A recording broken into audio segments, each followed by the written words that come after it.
Have you ever wondered why some people make sales on internet and some others just don't?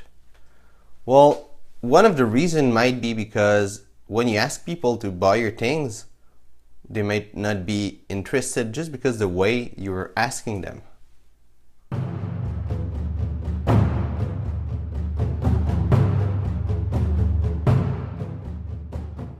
So today we're going to talk about the call to action.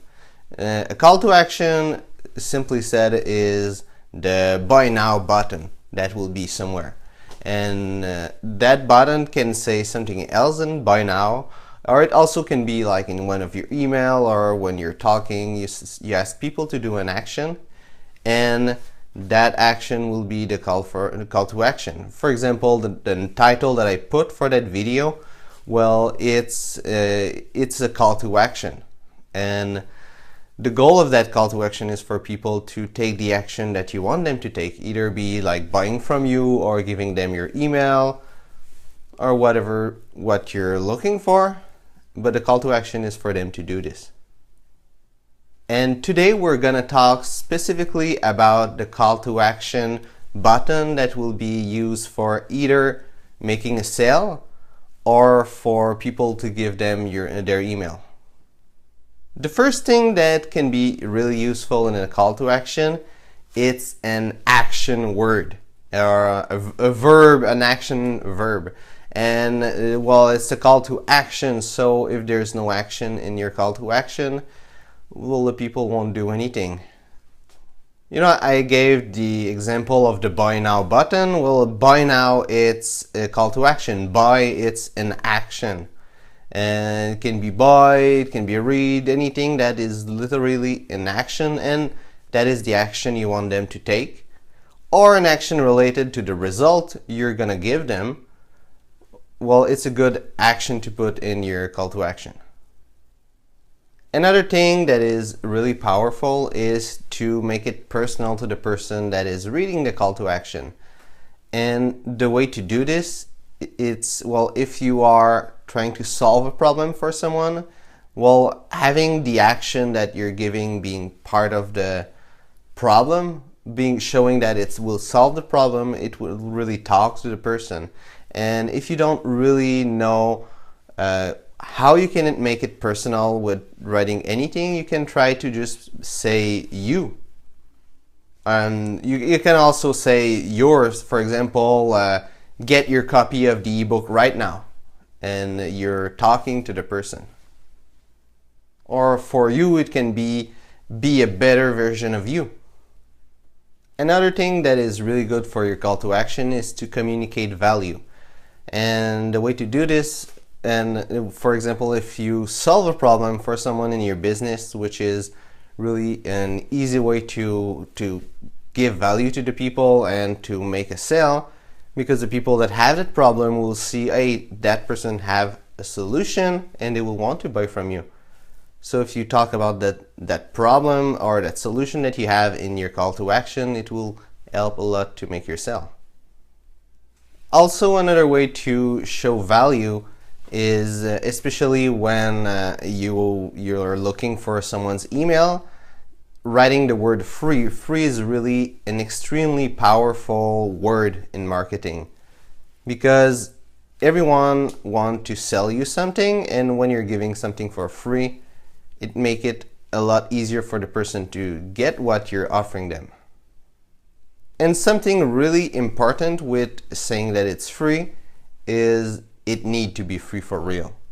It can be like free for a limited time, or free that will always be free, or something that is free and for a certain time and then they will have to pay, but it need to really be free, or you're just lying to your customer. And anyway, if it's not free, they will click on it, and when you'll ask them for money, they will just not pay.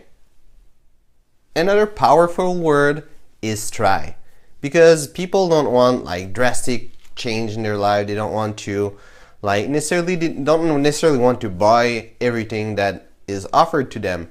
But if you make them try what you're trying to sell them, sometimes it will help the sale. They will already know how it works, and sometimes they will even take time to do it. For example, a website, usually you see that, for example, ClickFunnels, it's try it for 14 days, and there's a lot of website that does that.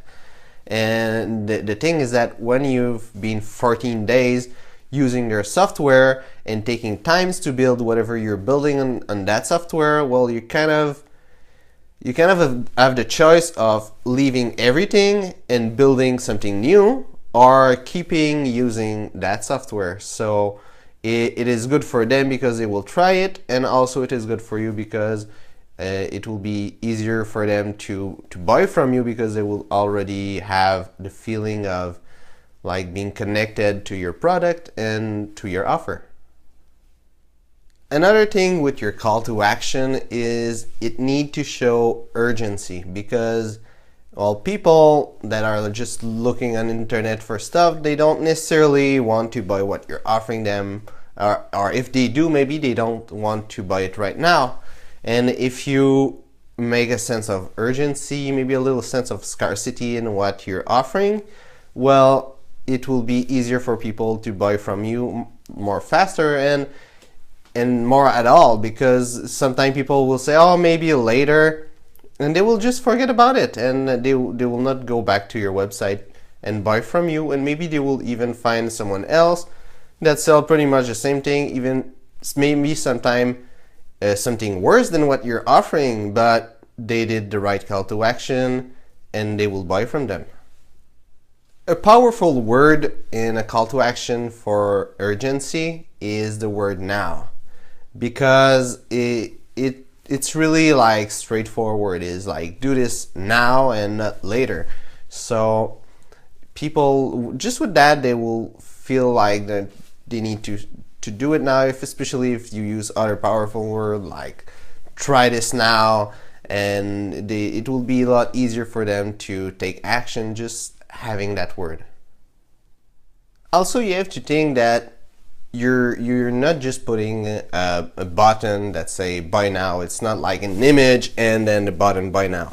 It's not how it works. You will do a sales page, and on that sales page you can create scarcity, and the person will already see, well, that product is good and I need it now. So if you just add buy now or whatever what you're saying, but with now, well, the person, it will emphasize what they are thinking. And it's why that word is so powerful. It's not just by itself that it's powerful, it's with all the sales page that is before that it add power to your sales page.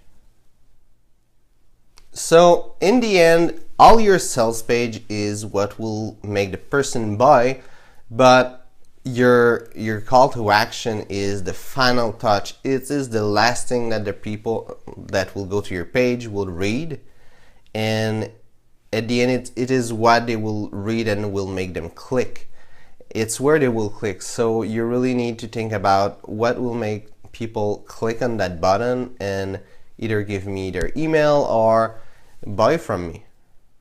So if you already have your business, you already have your online business, look at your call to action and see what you can change on them to make them more powerful than they are, and do like A/B testing to see like the old version and the new version or a different version, and see which one works better, because this is to have a page that works. It's A/B testing. You just test different version, and the one that works better is the one that works better. There's no magic to that. You just need to try. And if you don't have any website and you're just planning to have one, well, you have right now the right tool to start thinking of what will be your call to action. And as I said, you need to do A/B testing. Write different version of that call to action and look which one works better. So thanks for watching this video. If you enjoyed it, put a thumbs up and subscribe to my channel. Also, this is a Sunday blog share video, so there's a blog post about call to action that will be in the description. If you want to know more about that, well, just click on the link. And if you have any question, write them in the comments. And until next video, be unstoppable.